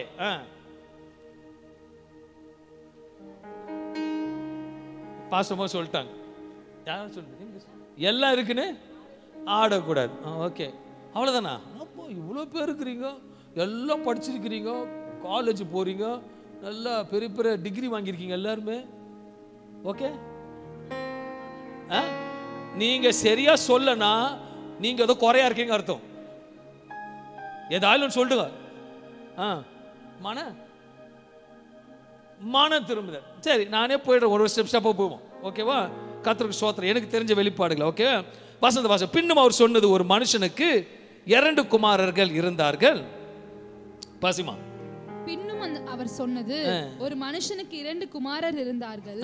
அவர்களில் இளையவன் தகப்பனை நோக்கி, இளையவன். அப்போ ஒரு மனுஷனுக்கு 2 குமாரர். ஏன் பொண்டாட்டி அங்க சொல்ல ஆண்டு? கொஞ்சம் யோசிக்கிறீங்களா? நல்லா யோசிங்க. ஓகேங்களா? ஒரு மனுஷனுக்கு 2 குமாரர். ஒரு குடும்பத்தில் தாய் தகப்பனுக்கு 2 பிள்ளைகள் இருந்தார்கள். போட்டிருக்கலாம்ல? யோசிக்கணுமா? நல்லா புரிஞ்சுக்கங்களேன். 2000 புடவை வாங்கும்போது 5000 புடவை காட்டும் போது இதோட அது நல்லா இருக்குதுன்னு சொல்ல தெரிஞ்ச உங்களுக்கு சத்தியத்தை ஆழமா போகணும்னு சொல்றேன். அல்லேலூயா. அப்போ அந்த சப்ஜெக்ட் ஆண்டவர் க்ளோஸ் பண்றாருன்னா, மனைவிமார்களே பிள்ளைங்களை எப்படியோனா பண்ணிப்பாங்கன்றதுனால அவங்க சப்ஜெக்ட்ல கொண்டு வரல. அல்லேலூயா. ஆமென் தானே? ஓமே சொல்ற கரெக்டாக சொல்லணுமா? நான் என்னோட நானும் ஒரு இது சொல்றேன். ஓகே, மனைவியை கொண்டே வரல, இந்த பிக்சர்ல கொண்டு வரல. எதுக்கு? ஏன் நான் பார்த்துருக்கேன் சில விஷயத்துல. பொது அது எல்லார் வீட்டில் தான். அப்பா பொண்ணு நேசிப்பாரு, அம்மா இது உலக தெரிஞ்ச கதை. ஆனா சில வீட்டில் நான் பார்த்துருக்கிறேன். நான் ஊழியத்தில் ஜெபம் பண்ணுவாங்க, அம்மா பொண்ணு ரொம்ப நேசிப்பாங்க, பையனை விட்டுருவாங்க. அப்பா பொண்ணை பையனை நேசிப்பார், பொண்ணு விட்டுருவாங்க. அதெல்லாம் ஊழியத்தில் நிறைய பார்த்துருக்கேன் நான். அது ஒரு சப்ஜெக்ட். ரெண்டாவது பார்க்கும் பொழுது அடிவாசி கொஞ்சம் ஸ்டெப்பா போலாம். அவர்களில் இளையவன் தகப்பனை நோக்கி, இளையவன் கேக்குறான் தகப்பனை நோக்கி, தகப்பனே ஆஸ்தியில் எனக்கு வரும் பங்கை எனக்கு தர வேண்டும். எவ்வளவு அற்புதமா கேக்குறான் பாருங்களேன். அழிச்சல் போடல. ஆஸ்தியில எனக்குரிய பங்கு எனக்கு கொடுன்னு கேட்கல. ஆஸ்தியில எனக்கு வரும் பங்கை எனக்கு வரது கரெக்டா கொடுத்துருப்பா அப்படின்னு சொல்லிட்டு எனக்கு ஒரு பங்கு கேட்கிறான். அடுத்தது, அந்தபடி அவன் அவர்களுக்கு தன் ஆஸ்தியை பங்கிட்டு கொடுத்தான். ஒரு நல்ல தகப்பனாக இருந்து பெர்ஃபெக்ட்டாக பங்கிட்டு கொடுக்கிறார். இது தேவ சமூகம். அடுத்த வார்த்தை, சிறு நாளைக்கு பின்பு இளைய மகன் எல்லாவற்றையும் சேர்த்து கொண்டு தூர தேசத்துக்கு புறப்பட்டு போய் அங்கே துன்மார்க்கமாய் ஜீவனம் பண்ணி தன் ஆஸ்தியை அழித்து போட்டான். அங்க இப்போ அவன் எடுத்துட்டு போனா, சுயத்தை நம்பி போனா, பணத்தை நம்பி போனா, பணத்தை வாழ்க்கை நம்பி போனவனுக்கு அங்க எல்லாத்தையும் அழித்து போட்டான் வேதவசனம் சொல்லுகிறது. அதுக்கு பிறகு எல்லாவற்றையும் அவன் செலவழித்த பின்பு அந்த தேசத்திலே கொடிய பஞ்சம் உண்டாயிற்று. அப்பொழுது அவன் குறைவுபட தொடங்கி அந்த தேசத்தின் குடிகளில் ஒருவனிடத்தில் போய் ஒட்டி கொண்டான். இதுக்கு முன்பாக யோசிக்கிறேன், எல்லாவற்றையும் அவன் செலவழித்த பின்பு அந்த தேசத்திலே கொடிய பஞ்சம் உண்டாயிற்று. அப்பொழுது அவன் குறைவுபட தொடங்கி, அவன் போகும்பொழுது அப்பா கிட்ட வாங்கிட்டு போகும்போது என்ன பிளான்ல போறான்? எல்லாத்தையும் கொடுங்க, நானு பலிக்கு பெருகிடுன்னு சொல்லிட்டு போறான். ஆனா இங்க இடத்துல நான் சொல்றேன், your plan is not his plan. அவனோட பிளான் சரிப்படல, கர்த்தர் வேற மாதிரி பிளானை வச்சு நேர்த்தியாக செய்யறாரு. அந்த இடத்துல பஞ்சம் உண்டாகிற மாதிரி கர்த்தர் செய்வார். நல்லா கவனிக்கணும். சில நேரத்தில் நம்ம சுயமா யோசித்துட்டு போகும் பொழுது சுயத்துக்கு விரோதமாக கர்த்தர் காரியங்களை வாய்க்க செய்ய ஒரு அனுமதித்தை கொடுப்பார். பஞ்சத்தை வந்தது, அவன் நினைச்சு கூட பார்க்கல. போனா அப்பாட வந்தா ஜாலியா ஊரை சுத்திட்டு இருக்கலாம் நினைச்சு போனான். ஆனா ஒரு பஞ்சம் அங்க நினைச்சு பார்க்காத காரியத்தை கர்த்தர் மாற்றுறாரு. சில நேரத்தில் அன்பான தேவ பிள்ளைகளே கவனிக்கிறோம், தேசத்துல கொடிய பஞ்சம் ஆயிற்று. அப்போது அவன் அந்த தேசத்தின் குடிகளில் ஒருவனிடத்தில் போய் ஒட்டி கொண்டான். அந்த குடியவன் அவனை தன் வயல்களின் பன்றிகளை மேய்க்கும்படி அனுப்பினான். அப்பொழுது பன்றிகள் தின்கிற தவட்டினாலே தன் வயிற்றை நிரப்ப ஆசையா இருந்தான். ஒருவனும் அதை அவனுக்கு கொடுக்கவில்லை. அவனுக்கு புத்தி தொலைந்த போது, யோசிச்சுக்கோங்க, ஏற்கனவே சொல்லி இருக்கிறேன், ஆண்டவர் ஒரு கரத்தை இந்த அப்பான்னு சொல்லும் பொழுது நீங்க உலக மாம்ச அப்பாவை சொல்றேன், நானு நம்ம தகப்பன சொல்றேன். அவரை விட்டு நீங்க வெளியே போனீங்கன்னா சுத்தில ஒரு பஞ்சத்தை உண்டாக்கி நீங்க கஷ்டப்பட்டு திருப்பி அவர்கிட்ட திரும்பினா தான் கர்த்தர் உங்களை வழிபடி நடத்துவார். விசுவாசம் ஆமென் சொல்லுங்களேன். சில காரியங்கள் மாற வேண்டுமானால் நீ கர்த்தரத்தை மறுபடியும் திரும்ப வேண்டும். அதை யோவேல் 2ஆம் அதிகாரம் 2ஆம் வசனம் சொல்ல, முழு இருதயத்தோட கர்த்தர் பதிலே திரும்புங்க. பையன் புத்தி தெளிது, புத்தி தெளிஞ்சு திரும்புகிறான். அவனுக்கு புத்தி தெளிந்த போது அவன் என் தகப்பனுடைய கூலிக்காரர் எத்தனையோ பேருக்கு பூர்த்தியான சாப்பாடு இருக்கிறது, நானும் பசியினால் சாகிறேன். நான் எழுந்து என் தகப்பனிடத்திற்கு போய், தகப்பனே, பரத்துக்கு விரோதமாகவும் உமக்கு முன்பாகவும் பாவம் செய்தேன். இனிமேல் உம்முடைய குமாரன் என்று சொல்லப்படுவதற்கு நான் பாத்திரன் அல்ல. உம்முடைய கூலிக்காரரில் ஒருவனாக என்னை வைத்துக் கொள்ளும் என்பேன் என்று சொல்லி எழுந்து புறப்பட்டு தன் தகப்பனிடத்தில் வந்தான். அவன் தூரத்தில் வரும்போதே அவனுடைய தகப்பன் அவனை கண்டு, இப்பதான் சொல்ற அப்பாவோட அன்பு இப்பதான் தெரியும். அல்லேலூயா. நல்லா புரிஞ்சுக்கங்க. சகல வசதியோட இருக்கும் பொழுது பையன் போயிட்டான், அப்பா எப்படி இருப்பாரு? போனல திருப்பி இங்க தான் வரணும் அப்படி சொல்லல. அல்லேலூயா. அம்மாவும் அங்க பிக்சர்ல இருந்தாங்கன்னா போச்சுல்ல, இல்லாத சொல்லுங்களேன், இல்லாத ஆட்டெல்லாம் ஆடிச்சு, அதனால தான் திருப்பி நம்ம கிட்ட தான் வரணும் அப்படின்னு. ஆனால் சில பெற்றோர்கள் அப்படி தான் இருப்பாங்க. போட்டோம், எவ்வளோ நேரம் ஓட்டம் பார்த்துக்கலாம், திருப்பி இங்கே தான் வரணும். அது அன்பு இல்லை. இந்த அன்பு தகப்பன் எப்படி தூரத்தில் வருகிற மகனை பார்த்து மனதுருகி ஓடி போறாராம். அவன் கழுத்தை கட்டிக்கொண்டு அவனை முத்தம் செய்தான். அல்லேலூயா. இந்த அன்பை தான் தகப்பனுக்கு கொடுக்க விரும்புகிறாரு. நீ ஆராதிக்கிற தேவன், நீ அங்க வரும்பொழுது திரும்பி வரும்பொழுது ஓடி வந்து அணைக்கிற தகப்பன் தான் உண்மையுள்ள ஜீவனுள்ள தகப்பன். உன் மாம்ச தகப்பன் அப்படித்தான் இருக்கிறாரு. நீ தகப்ப தூரம் வரும்போது எந்த தகப்பன் வசதியா இருக்க ஓடி போக மாட்டான். வந்துட்டியா போ போ போ உள்ள போத்த சொல்ல. ஆனா இவரு எல்லாரும் கேட்டு போனா, இந்த மனுஷன் சொத்தெல்லாம் பையன் பிரிச்சு போனான், அப்போ கூட இந்த மனுஷனுக்கு கொஞ்சம் கூட கொஞ்சம் இது இல்லாம இருக்குது, மூல மசாலா இருக்குதா, எல்லாத்தையும் விட்டு ஓடுறான் பிறந்தால் பையன் மேல. நான் சொல்லுவேன், இதுதான் அன்பு. நீ இவ்வளவு பாவம் பண்ணியே, இவ்வளவு துரோகம் பண்ணியே, உனக்காக சிலுவையில சிந்தனாதான் அன்பு. அதுதான் ட்ரூ லவ். போய் கட்டி அணைக்கிறாராம். ஆனா மகனுக்கும் சில நேரத்தில் பிள்ளைகள், தாய்மார்கள் எல்லாருக்கும் சொல்றேன், அப்பா அம்மாருக்கு எல்லாம் சொல்றேன், பிள்ளைகளுக்கு உண்மையான அன்பை செலுத்துங்க, உண்மையான அன்பை செலுத்துங்க. அதுதான் இயேசு உங்களுக்கு நல்ல இருதயத்தை கொடுத்திருக்கிறார். அதான் சொன்ன, ஒரு வாட்டி உங்களுக்கு எல்லாரும் பிக்னிக் இட்டு போயிட்டு வரணும். அந்த பிக்னிக் போயிட்டு வச்சுக்க உண்மையான அன்பு வந்துடும். எஸ், பணம், புகழ், அந்தஸ்து இதெல்லாம் ஒரு மாயற்றது, குப்பை. சீரியஸ். அன்புக்கு முன்பாக மன்னிப்புக்கு ஒண்ணு இல்லை, உண்மையா மன்னிங்க. பிள்ளைகளை தக்கத்தில் அங்க வருத்தப்பட ஓடி போய் அணைச்சு முத்திடுறார், உண்மையான அன்பை செலுத்துகிறார். பையன் புத்தி தெளிஞ்சு, நான் ஏன் கேட்கிறேன், நீ போய் தவிட்டு திணி துணிட அவசியமே கிடையாது, நீ தின்ன வேண்டிய அவசியம் கிடையாது. ஏன் சுத்தி திரியிற? மறுபடியும் திரும்பு. நான் சொல்றது ஆவிக்குள்ள வாழ்க்கையில திரும்ப. நீ ஆவிக்குள்ள வாழ்க்கையில நீ திரும்பும் பொழுது கர்த்தர் உனக்கு மேன்மையாக மோந்திரத்தை வச்சிருக்கிறார். சொல்லுங்களேன், மோந்திரம் ரெடியா இருக்கு, வஸ்திரம் ரெடியா இருக்கு, பாதரட்சை ரெடியா இருக்கு, பிரியாணி ரெடியா இருக்கு, நீ ஆயத்தமாவு. அல்லேலூயா. நீங்க ஆண்டவர் சொல்றாரு, தகப்ப ஓடி போறாராம். உண்மையா சொல்றாங்க, சில நேரத்துல தகப்ப ஓடி கூட வருவாரு, சில நேரத்தில் அம்மா ஆஃப் பண்ணும். அதனால தான் அம்மா பேச்சை ஆஃப் பண்ணிட்டார் ஆண்டவர். அல்லேலூயா. நான் சொல்ல, பைபிள்ல போறது தான் சொல்றேன். என் கர்த்தர் ரொம்ப நல்லவர். ஆண்டவர் சமூகத்துக்கு பெர்ஃபெக்ட். பையன் பெர்ஃபெக்ட்டா கேட்டான், பெர்ஃபெக்ட்டா கொடுத்தான். அன்பான தேவ பிள்ளைகளே, மன்னிப்புன்னு சாரவம்சம் பார்க்கும்போது தகப்பன் ஓடி வருகிறான், மகன் திரும்பி வருகிறான். ரெண்டு ஒரு சரியான நேரத்தில் கர்த்தர் இணைப்பார். இன்னைக்கும் சொல்றேன், முழு அன்பு செலுத்தும் பொழுது கர்த்தர் எந்த பாரத்தையும் கொடுப்பார். ஹல்லேலூயா. கர்த்தர் இன்னைக்கு விடுதலை கொடுக்க விரும்புகிறார். இன்னைக்கு என்ன கஷ்டப்படுறதுன்னு சொல்றாங்க, தூக்கி போடுங்க, தூக்கி போட்டுருங்க. ஆனா லெவல் மெயின்டைன் பண்ணிக்க. ஏன்னா குணிய குணம் கொண்டு அதில் டீசெண்டா ஓகே தேங்க்யூ. என் குடும்பம் என் சகோதரி மாதிரி யாருக்கிட்ட வச்சுக்க பார்த்தா கூட கிடையாது. நான் 2 மணி சத்தியத்தை சொல்றேன். எல்லாரும் நல்லதே விதைச்சேன், நல்லது அன்பு செலுத்தினேன். எல்லாம் எனக்கு நல்ல கப்பு சர்டிஃபிகேட் கொடுத்தாங்க. உடைக்கப்பட்ட இருதயம், ஆனால் அன்பு இருக்கு, மன்னிச்சிட்டேன். ஆனா பிரைஸ் தி லார்ட், நீங்களும் கர்த்தராளர். ஏனென்றால் முழு என்னத்தான் அன்பு செலுத்தினாலும் அன்பு அறியாதுங்கிட்ட செலுத்தி நல்ல விதையில நிலத்துல வச்சாதான் அன்பு தெரியும். நீங்க நல்ல நிலமா இருந்தீங்கன்னா உங்களை அன்பு தேடி வரும். Is a supernatural God. இன்னைக்கு ஒரு நல்ல தகப்பனா இருப்பதற்கு பிள்ளைகளோட அன்பை செலுத்துங்க, நேரத்தை செலவிடுங்க, அன்பு செலுத்துங்க, பிள்ளைங்களுக்கு எல்லாம் செய்யுங்க.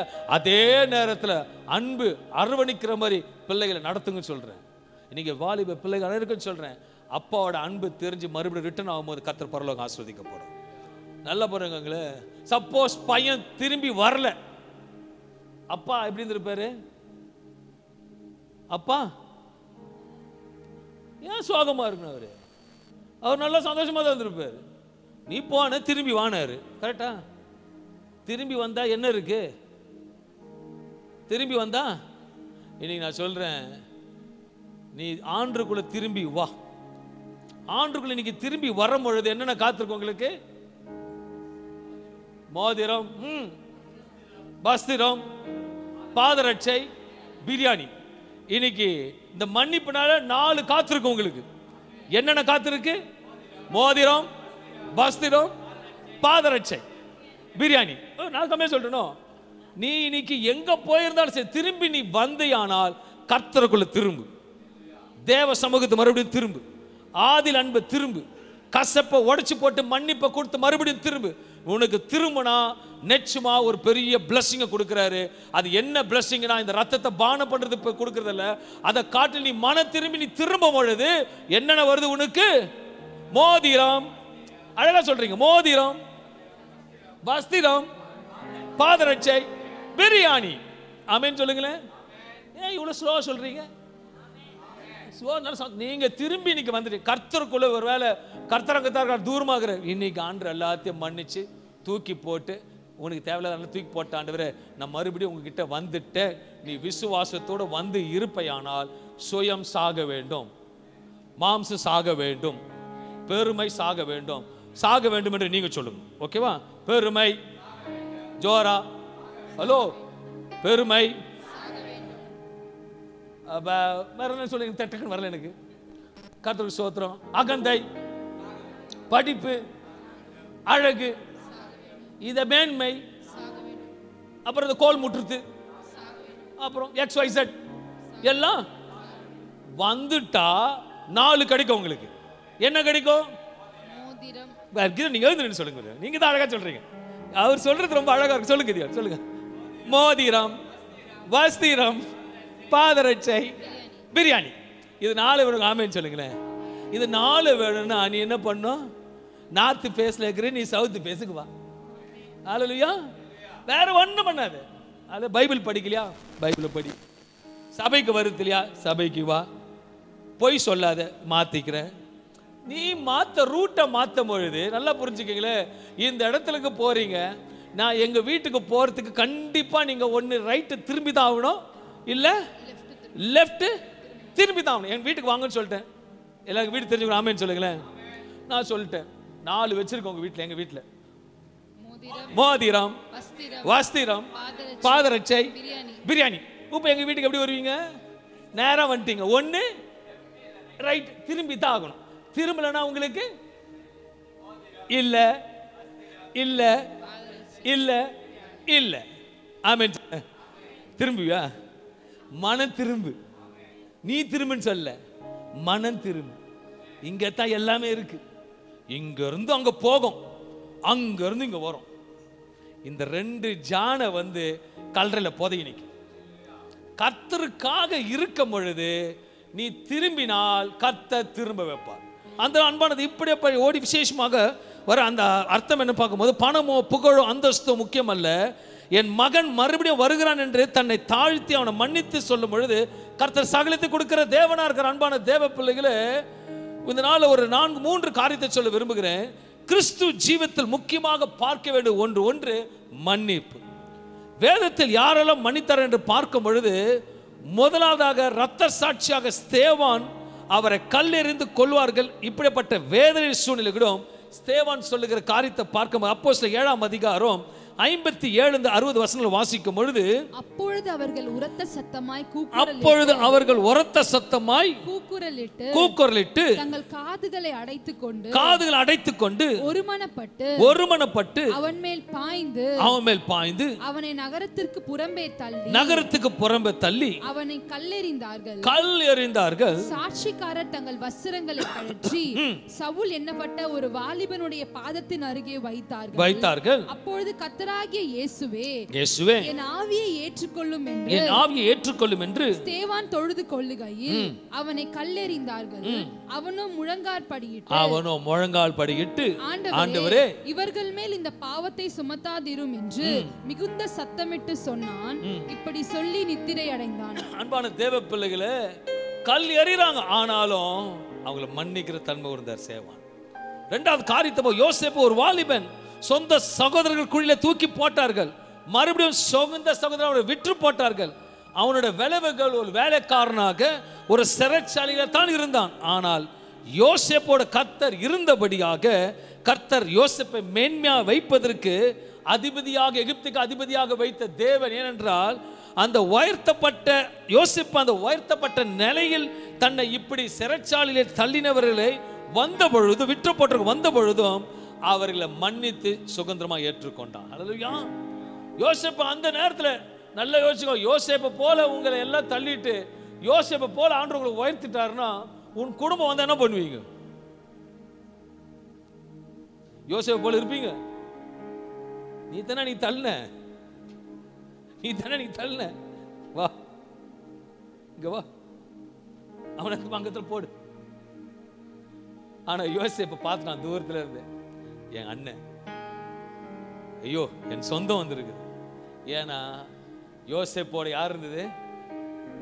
கர்த்தர் இருந்தார். இன்னைக்கு ஆண்டவர் உன்னோட இருப்பார், ஆனால் மன்னிப்பு உன்னோட இருக்கும். மன்னிக்கிற குணம் இருக்குமான உண்மையா சொல்றீங்களே. இயேசு எப்படியாப்பட்ட மன்னிப்பு உங்களுக்கு வரணும்னா, காது அறுத்தா கூட எடுத்து ஒற்றை இறுதி உங்களுக்கு இருக்கணும். இன்னைக்கு அன்பான தேவ பிள்ளைகளை, எத்தனை பேர் எத்தனை கிலோ உருளைக்கிழங்கு எடுத்துக்கொண்டு போனாலும் சரி, நீங்களா மாறினால் தான் மாற முடியும். இன்னைக்கு அன்பான தேவ பிள்ளைகளை, இன்னைக்கு ஆசீர்வாதமா கர்த்தர் சொல்ல விரும்புகிறார்.